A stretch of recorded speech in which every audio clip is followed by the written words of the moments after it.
a Lei 13.146, a última coisa que eu quero falar sobre o instrumento único, a ideia de ter um instrumento único com as mesmas perguntas, né? Não é o instrumento de cálculo único, que é diferente, que serão instrumentos diferentes que cairão na mesma fórmula. Mas o tal do instrumento único. Eu quero dizer para vocês que estão pensando no instrumento único, desenvolvendo o instrumento único, que o instrumento único é ilegal. Ilegal. Vamos descer um pouco mais até o artigo 2º, e ele tem 3 parágrafos. Pode descer aí, ó. Tá bom. Tá vendo o parágrafo 2º? No meio da tela, você tem lá o artigo 2º, parágrafo 1º e o parágrafo 2º. Parágrafo 2º está escrito assim, ó. O Poder Executivo, você sabe quem é o Poder Executivo, certo? Criará o quê?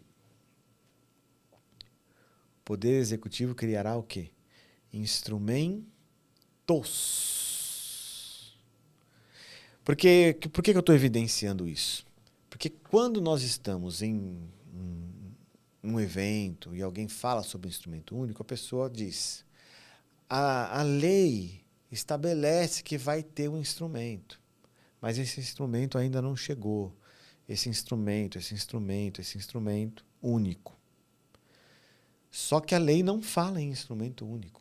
É óbvio que a lei não fala em instrumento único, porque já se sabia que um instrumento só não vai servir para todos os diferentes benefícios. Uma pessoa que precisa fazer parte da reserva legal é diferente de uma pessoa que precisa de aposentadoria especial. Uma pessoa que precisa de aposentadoria especial é diferente da que precisa da isenção de uma taxa, de um imposto. Então, são objetivos diferentes, são pessoas diferentes. Não tem como ser um instrumento único. Então, a lei não fala em instrumento único. Criar instrumento único é ilegal, é fora da lei. A lei não fala sobre instrumento único. A lei fala sobre instrumentos. Então, você pode, sim, criar instrumentos específicos para... né? Do ponto de vista acadêmico, eu não acho isso interessante.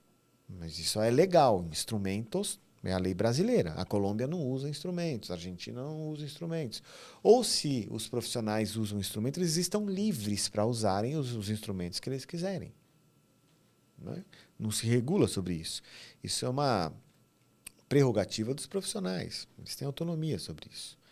Agora, aqui, se a gente considerar a nossa lei, a gente precisa considerar, porque estamos no Brasil, a lei fala em instrumentos, no plural. Então, parem de falar sobre instrumento único e dizer que a lei estabelece que tem que ter um instrumento único. A lei não estabelece isso.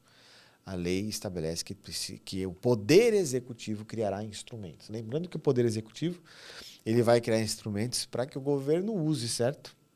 E a gente tem diferentes âmbitos. Se você vai processar o governo, você vai usar o instrumento dele?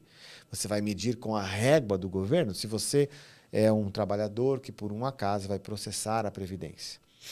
Aí você, para o seu caso, você vai usar o instrumento dele para medir a sua funcionalidade? Então, pensem nisso também, tá? Mas o que eu queria mostrar aqui era simplesmente que a palavra está no plural.